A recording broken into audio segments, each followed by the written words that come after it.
সিলেট থেকে একটা টিম আমরা যাচ্ছি কালাপাহাড়ের উদ্দেশ্যে। প্রায় 10 জনের একটা টিম আছে আমরা। আমাদের ট্রেকিং শুরু হয়ে গেছে অলরেডি। যাইতে হয়তো 3 ঘন্টা লাগতে পারে। আর কীভাবে আমরা যাচ্ছি, যারা গেছেন তাদের তো সমস্যা নাই, আর যারা যাননি হয়তোবা তাদের জন্য কাজে লাগবে।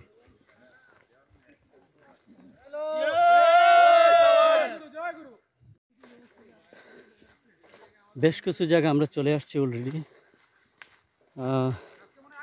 সামনে একটা অনেকগুলো হাতির পায়ের ছাপ দেখলাম। তো এদিকে একটা সাঁকো আছে, সাঁকোটা ক্রস করি। দাদা চলে এসেছি। অনেক কঠিন একটা রাস্তা ছিল, সাংঘাতিক কষ্ট হয়েছে, কিন্তু আমরা পেরেছি। নাম বলেন? সুন্দর আলী। সুন্দর আলী ভাই, হ্যাঁ খুব ভালো মানুষ। সুন্দর আলী ভাই আমাদেরকে গাইড করতেছে। আমাদের টিমের বাকি সদস্যরা একটু পেছনে পড়ে গেছে, দেখুন আমি একটু দেখাই।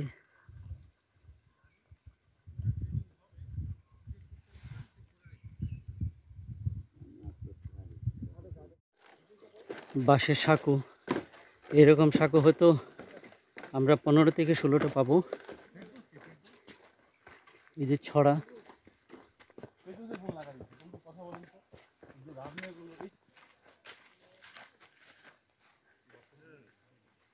চলছে।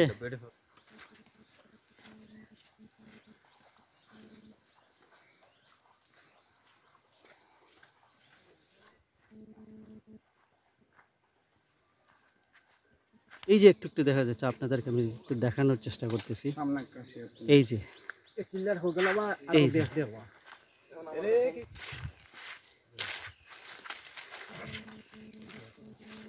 বলেন যে একটু পরে ফোন দিয়ে পাবে না।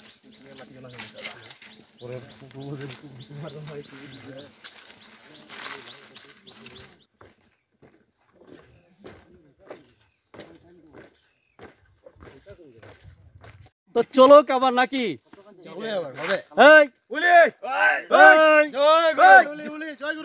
জয় গুরু। भीम भीम कहाँ से भीम? पीछे से भीम कहाँ से मिलेगा? এই যে আমাদের টিম সব ইয়াং পার্টি। এখন আমরা উঠলাম বেগুনচোরা পানপুঞ্জিতে। অনেক খাড়াই, সবাই বেশ ক্লান্ত। যে দেখা যাচ্ছে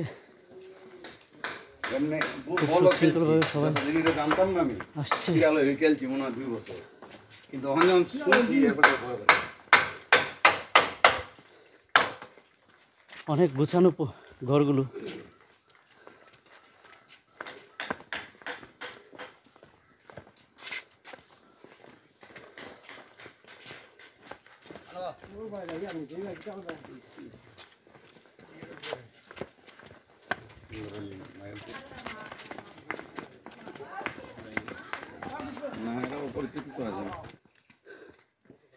একদম খাড়াই পাহাড়, কয়েকটা পাড়া শেষ করে খাড়াই পাহাড় দিয়ে উঠতে হচ্ছে।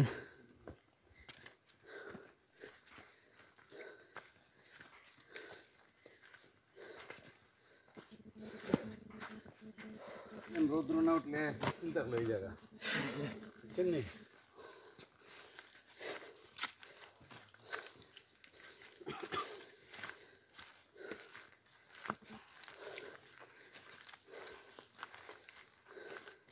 অনেক কিছু বলো যে ট্রেকিং করতে কেমন লাগে, বা যারা নতুন ট্রেক করবে তাদের উদ্দেশ্যে কিছু বলো। আমাদের প্রিন্স পিনাক যা বললো আর কি, ট্রেকিং তো পরিশ্রমের কাজ, খুব ভালো জিনিস। পানি আনতে হবে প্রচুর, আর সবচেয়ে ভালো নিয়মিত এক্সারসাইজের উপর থাকলে স্ট্যামিনাটা ঠিক থাকে। ওভারঅল চমৎকার এক্সপিরিয়েন্স। Thank you. তার মানে যারা নতুন ট্রেক করবেন তাদের কালাপাহাড় ট্রেক করার আগে অন্ততপক্ষে এক্সারসাইজটা করা উচিত, হাঁটা উচিত, তবে হয়তো বা এই পরিশ্রমটা হবে না। এ হচ্ছে আমাদের কাঙ্ক্ষিত ডেস্টিনেশন, কিন্তু ওখানে যেতে হলে আমাদের আরও 1-2 ঘন্টা 1-1.5 ঘন্টার মতো যেতে হবে।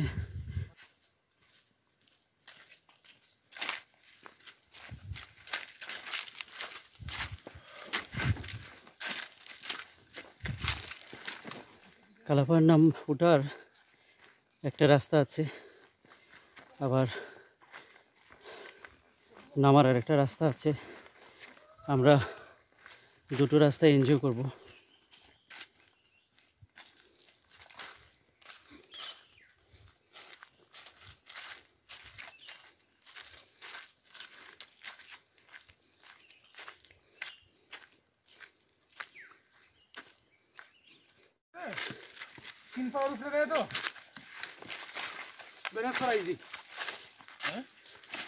না এই যে খুঁটি নিলে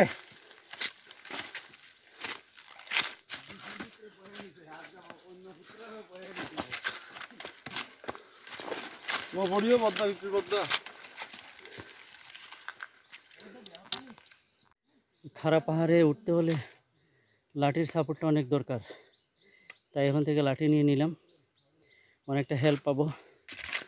চলুন আমার সাথে, একদম খাড়াই পাহাড় দিয়ে ওঠা হচ্ছে।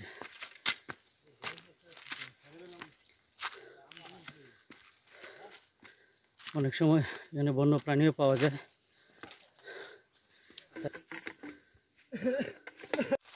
এই চতুর্দিকের ভিউটা, এটি কালো পাহাড়। এখানে আমরা সবাই একটু রেস্ট নিচ্ছি, তবে অনেক পরিশ্রম হয়েছে। আমরা একটু রেস্ট নিয়ে আবার আর একটু উপরের দিকে যাব। ওই যে পাহাড়টা দেখা যাচ্ছে ওইখানে আমরা একটু যাব। আর ওখান থেকে যেটুকু দেখা যাচ্ছে সেটা হচ্ছে আগরতলা। আগরতলার একটা সাইড দেখা যাচ্ছে। কালো পাহাড় বাংলাদেশ এবং আগরতলা এই দুইটা জায়গায় বিভক্ত। একদমই যে শেষ পরিষ্কার জায়গাটুকু দেখা যাচ্ছে, আমি দেখাতে পারছি কিনা। এই যে সাদা সাদা যেগুলো দেখা যাচ্ছে এগুলো ইন্ডিয়া, আর আমরা একদম টপ ফ্লোরে আছি। এই হচ্ছে আমরা সবাই সবাই খুবই পরিশ্রান্ত, খাওয়া দাওয়া চলছে। আমরা এই কিছুক্ষণের মধ্যেই টপ ফ্লোরে চলে আসবো। হা হা, কালো পাহাড় ফাইনালি অ্যারাইভড।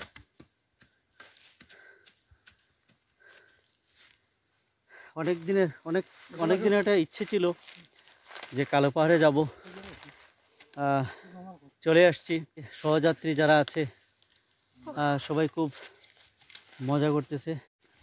আমরা টপ ফ্লোর থেকে এখন নিচে নামা শুরু করেছি, তবে যে রাস্তা দিয়ে আসলাম অন্য একটা রাস্তা দিয়ে নামা শুরু করেছি।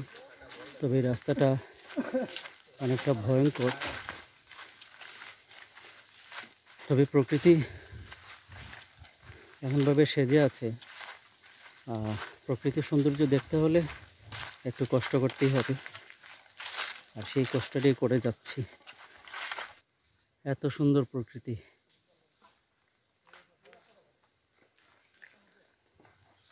ওয়াও, অসাধারণ অসাধারণ।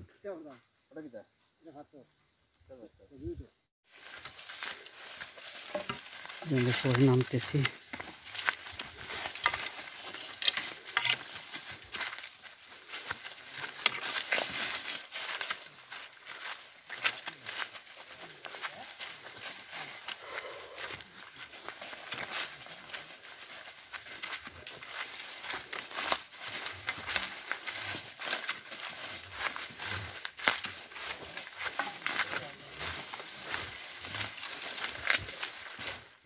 সত্যি একটা দারুণ অভিজ্ঞতা হলো আজকে।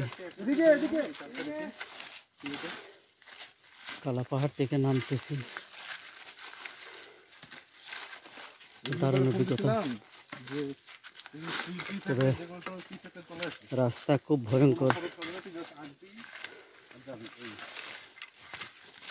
আমার ওরা খুব কষ্ট হচ্ছে ওদের নামতে। ভিতরে আসছেন? হ্যাঁ ভাই, আসছি কি আমরা সবাই? আলহামদুলিল্লাহ।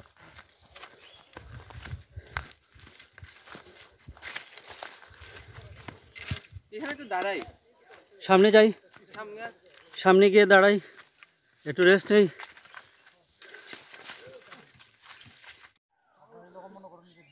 যদি উপরের পাহাড়টা দেখা যায় তাহলে আমরা ওখান থেকে একদম খাড়াই রাস্তায় নেমে আসছি। যদিও ওঠার চেয়ে নামাটা অনেক কষ্টকর। আমাদের অনেকেই রয়ে গেছে। আপনারা চতুর্দিকের ভিউটা দেখেন, একদম উপর থেকে নেমে আসছি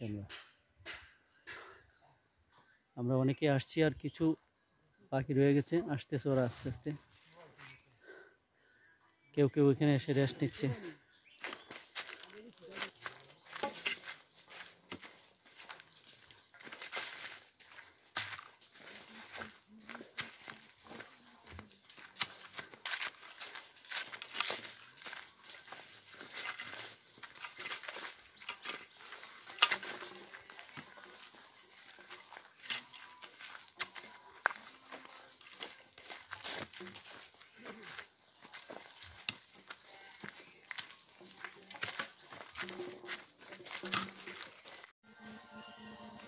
এত বড় মশা।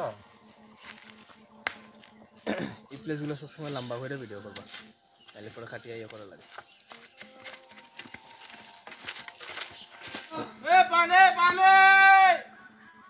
বর্ষার সময় জুতা মোজা খুলে হাতে নিয়ে নেন, বলে দিছে সুন্দর আলী ভাই। জুতা খুলতে হবে।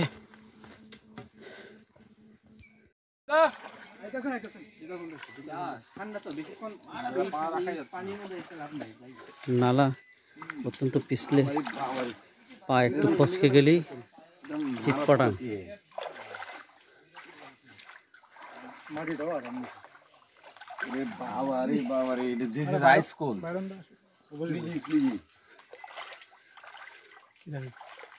একটা হবে আরেকটা থাকতো, এটা ডান্ডা দুইটা জুতার ঝুলে রেখেতাম বললাম। এই দাঁড়াও, না এটাতে আরো শান্তি এমনি বানতে। কাদা দিয়ে হাঁটতে হচ্ছে, ঝিরঝির করে পানি যাচ্ছে।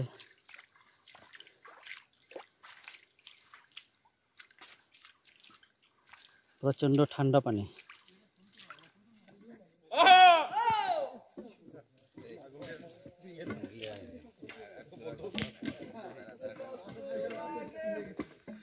Done now.